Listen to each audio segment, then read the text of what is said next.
Thanks for listening to the Women Emerging podcast. Every week we put up a new episode with insights into leadership, practical leadership, seen through the eyes of women leaders of all ages and all sectors from right across the world. Our aim is for women to be able to say, if that's leadership, I'm in. Don't forget to subscribe to the podcast and join Women Emerging on our website, womenemerging.org. That's womenemerging.org for more fabulous free leadership content. Welcome. Julia Middleton here, Director of Women Emerging and your podcast host. This week is the 5th in the series of episodes all about essence. Essence, we thought, was right at the heart of ourselves, and it's what, in the context, obviously, of an expedition that's about to find the approach to leadership that works for women. Essence is what we think we have right at the sort of middle of us, our essence, and how that then influences how we show up as leaders. So over the weeks, we've talked to Aparna, who's talked about the sacred, Katrina, who's talked about the body, Annalouche, who's talked about nature, and last week, Melissa, who spoke to us about motherness, all bits of our essence that we volunteer for you so that you can think about your own essence. Maybe one of those rings a bell and it's part of your essence and shows up in your leadership, or maybe not, and something else does. So we're simply offering them as examples of things that we found in our essence as we came to the end of the Women Emerging expedition. This week is Hinamoa, who's going to talk about ancestors. It is a really, really interesting thought, and who better, to be honest, than Hinamoa to speak to us about it. Talking to a lot of the women towards the end of the week, one of the strongest messages I get back is the sense of the admiration of you in recognizing your ancestry and how much your ancestry defines your leadership. And, I just put somebody on the train, and as she got on the train, she said, I'm going to find out more about my great-grandmothers. And, that is a huge compliment, I think, Hinamoa. I think, you've had a very profound impact on a lot of people here, saying that they want to unpick their ancestry, not to look at the past, but to look at the future. So talk to me about why ancestry, wherever you are in the world and whoever you are as a woman, why that is so important to recognize, celebrate, investigate, adapt and take forward.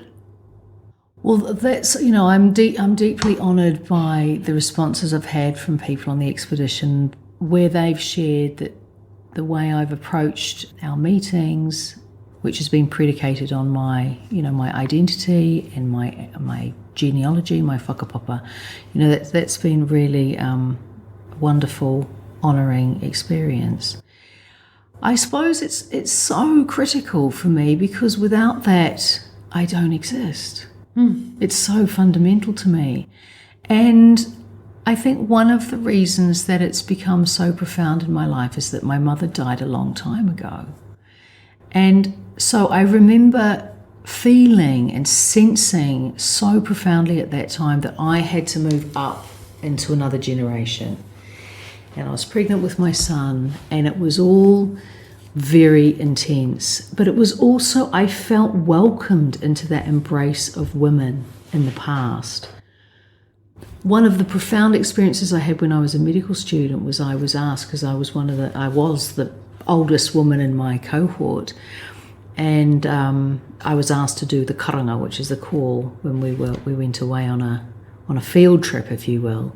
And I remember vividly feeling my mother next to me when I was engaging in that cultural activity. So these things are ever present. And for me, it creates an authentic touchstone, source of resources, a wellspring, a puna of female energy that I can draw on at any time. You know, and I loved bringing the story of our great-grandmother who'd passed away in the COVID of 1919, in that great flu. And as I said, you know, I grew up with her picture in the home, and I never thought about her death in the same way until COVID happened. And then for me, what happened was, it was like she was reaching forward to share all the ramifications of that. And it really helped me so much with how to navigate the complexities of communicating with our people around all the impacts of COVID, and the questions around vaccine, and the questions around, you know, how are we going to work together, kind of regardless of what the government did, as communities to look after our people.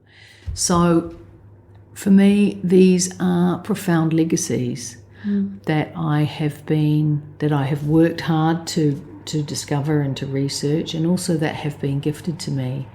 You know, we're really lucky actually back home in Aotearoa that we have some amazing women leaders in our communities.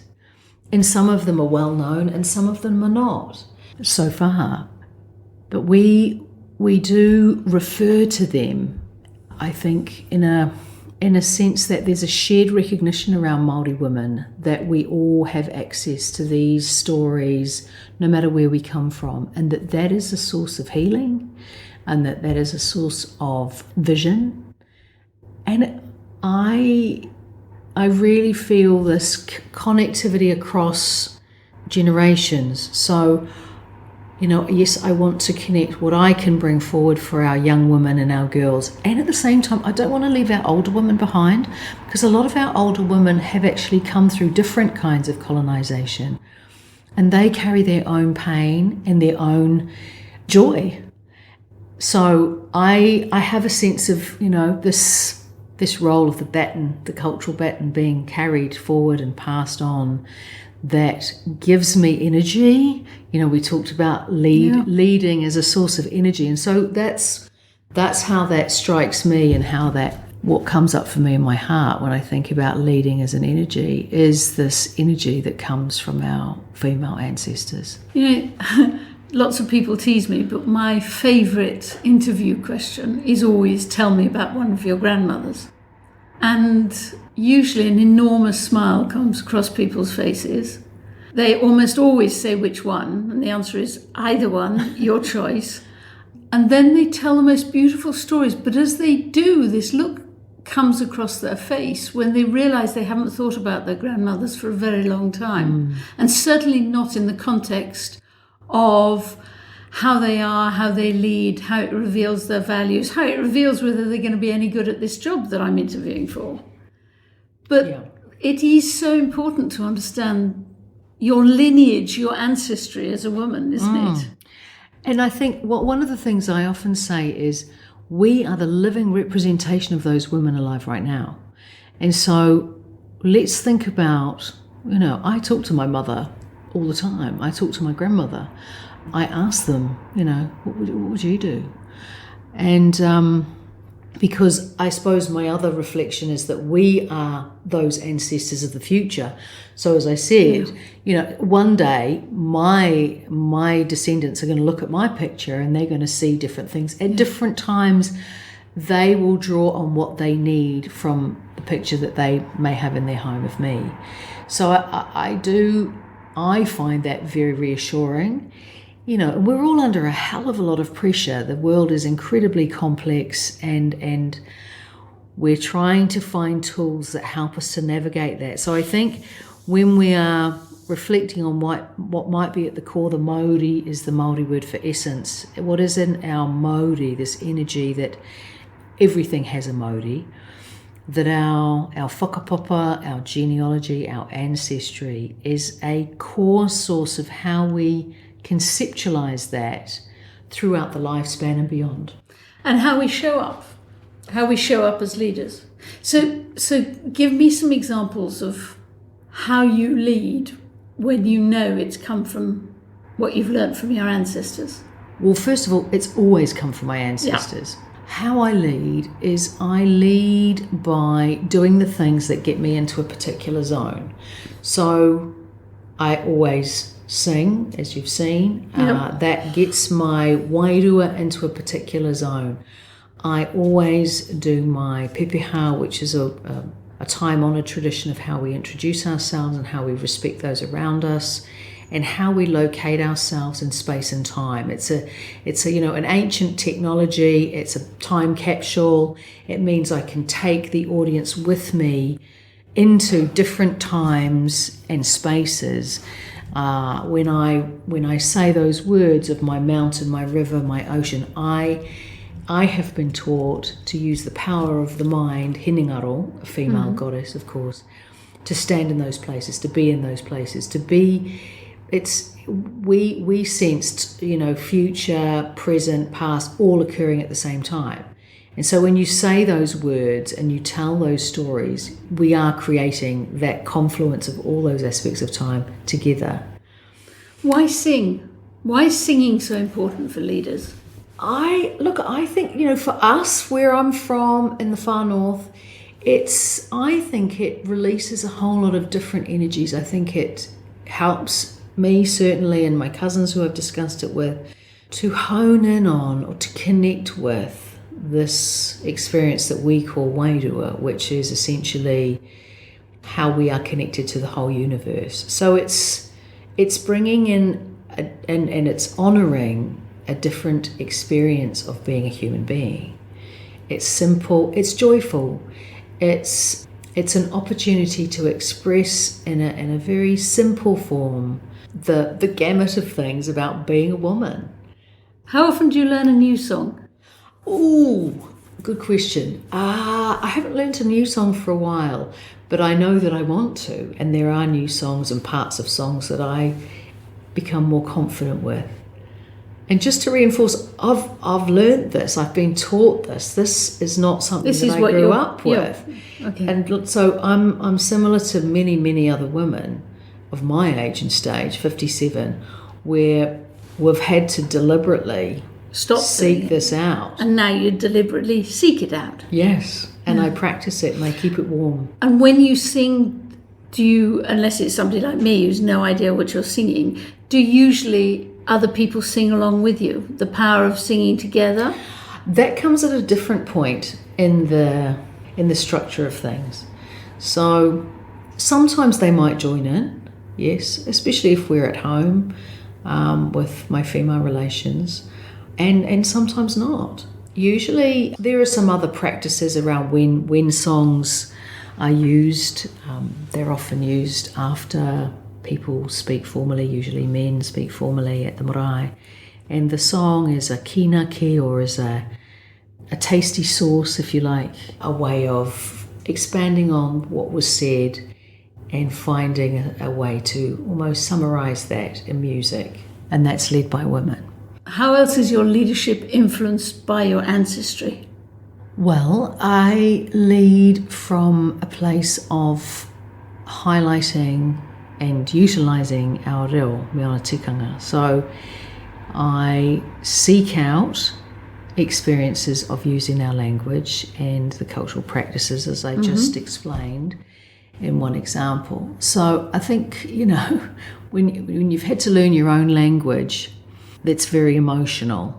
There's a lot of, we talk about language trauma and how it's very different from learning French or German or another language that is not part of for us, not part of necessarily our ultimate essence, to use the concept that we're honing in on. So I try my best to walk the talk. I think using our language, and one of the things I found in the studies that I've done about traumatic brain injury is that it doesn't matter if you can't understand the words. You sense the vibration, and the vibration is healing. So using our language is a transcendent Yeah. aspect, and it does connect me back to our old people.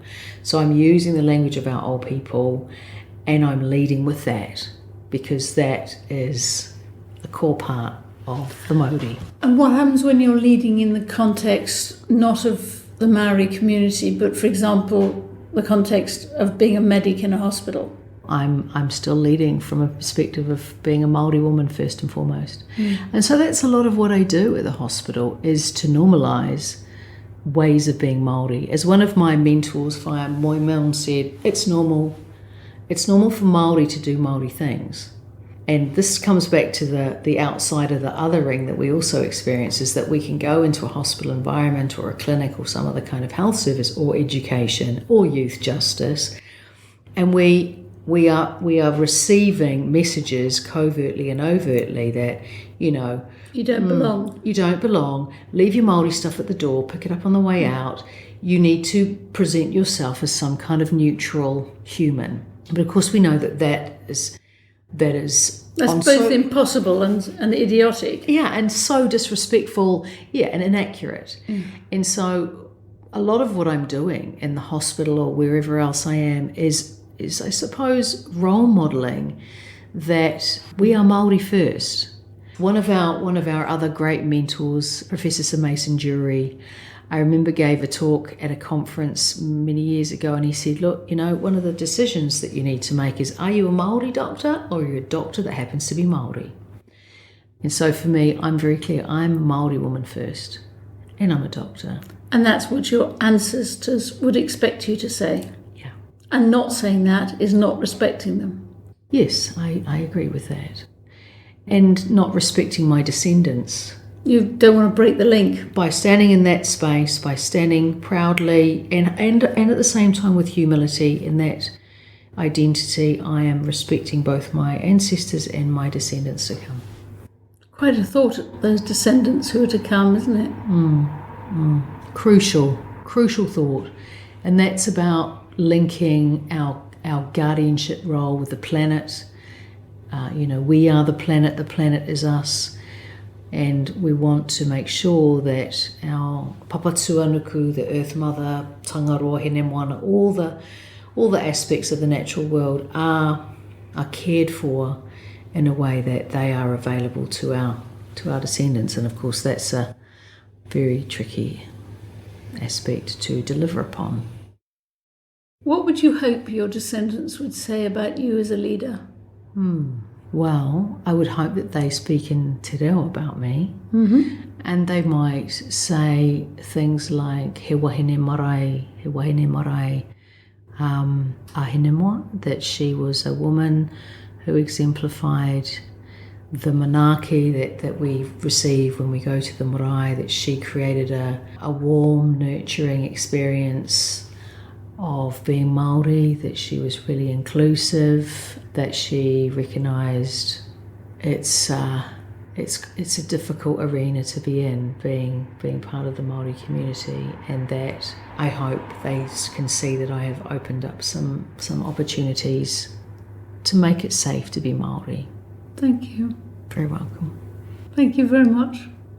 You're welcome, Ewa. You're welcome. Thank you so much, Hinamoa, for that, for looking back and also, of course, for looking forward, which is not something that we always think about when you use the word ancestors. It's made me think a lot. It made all of us think a lot. Just having Hinamoa in the room and expressing herself in the way that she did and does on the expedition sort of brought the issue of ancestors into the room and into all of our lives. As I was talking to Hinamoa, I kept on thinking about, I do know quite a lot about my ancestors. On one side, I know a lot because they were more wealthy. And on another side, I can't actually go back very far because they were not at all wealthy and sort of almost not registered anywhere. But it's interesting, isn't it? What I can find out about my ancestors, I've definitely found out. I'm sure there's more. I kept on thinking when Hinamo was talking is that I know quite a lot, but actually I don't really talk about it much. And I was trying to get my head around why. Maybe because they were, most of them, pretty ordinary people. In fact, all pretty ordinary people. Very few massive moments in their lives that have produced stories that have endured. And I think, I don't know, maybe I'm caught up in this sort of sense of, talking about your ancestors sounds a bit pompous and sounds a bit self-centered. And I think I have to reframe that. I also, listening to Hinamoa, kept on thinking about my two grandmothers that I have so firmly placed in my head. One of them, unbelievably strong, incredibly powerful. You would have known when you were in the room with her. Didn't have any opportunities in life to do anything with her very substantial brain. Chose a man that followed her and adored her. Very, very substantial woman. You could feel her presence in the room. And now it's strange, when I'm sitting in a chair and someone's boring me or irritating me, or I've just about had enough of them, I begin to sort of tap my fingers, sort of play my fingers on the arm of the chair. And I have such a memory of her doing that, expressing her sort of impatience, really, as she tapped her fingers on her chair. And I've always thought of her as the strong grandmother. And indeed she was. She was very strong. And then I always thought of my weak grandmother, who was very, very fragile, very married men who, I suppose, at best ignored her and potentially bullied her. Two men, one after the other, both never really cared for her. And she wasn't a strong character, but then again, when I look back at some moments in her life, she must have had some strength. But I saw a weak person who actually, towards the end of her life, actually tried to commit suicide. And I've always framed that as her weakness, and I wonder if it was. Anyhow, I think my over-caricaturing, oversimplifying my two grandmothers, it needs a bit of investigation. I intend to do a little, prompted very much by Hinamoa and the sense that those two grandmothers probably affect me rather more than I think. But then also Hinamoa talked to us about the fact that we will be other people's ancestors, assuming that global warming doesn't do away with us all. And it was a tough question, wasn't it, for me to ask her, what do you want your descendants to think about you as their ancestor? Her answers were good. I'm not sure that I know my answers to that. And I think about my role with my grandchildren as sort of mainly helping my children cope with the stresses and strains of life of having their own children. I don't think I've ever thought of myself as their ancestor and thought through what I want to hand on. And I think that is a very interesting thought. But before we close this episode, I found this small clip where Hinamoa explained the expression that she used and which all of us on the expedition, all 24 people on the expedition, we began to sort of use the expression quite a lot. When she first used it, and the expression is being a good girl, I think that all 24 of us, who all have very different lives, very different parts of the world, having chosen very different paths, I think that the expression good girl made us all uniformly smile, uniformly come back to the expression good girl, uniformly sort of, and sadly reflect on it, and perhaps uniformly, determinedly sets ourselves targets to extricate ourselves from the hole that good girls seem to be in. Over to you, Hinamoa. And I spoke about the idea of, stop being a good girl, because to me, that sounds like a provocative statement. And what I'm really getting at there is that no matter what culture we're from, we do have a tendency to be acculturated as modest, polite, placatory, deferring to men in some situations, putting our own needs at the end, and that some of that is actually useful. But if we only know how to do that, I think that's a problem. Thank you very much, Hinema. I leave full of thoughts. Next week is another piece of essence, which is about trauma, and how does trauma, inherited or experienced, impact our own leadership. Very much looking forward to doing that conversation with Aisha. And maybe, I suppose by next week we will have had Easter, and I will have had a whole long Easter weekend with my grandchildren. So I will come back to you on my progress with my grandchildren, very much framed by Hinema. So till next week, and to the conversation with Aisha, sending you lots of love, Julia. To become part of our movement and share your thinking with us, subscribe to the podcast and join the Women Emerging group on our website at womenemerging.org.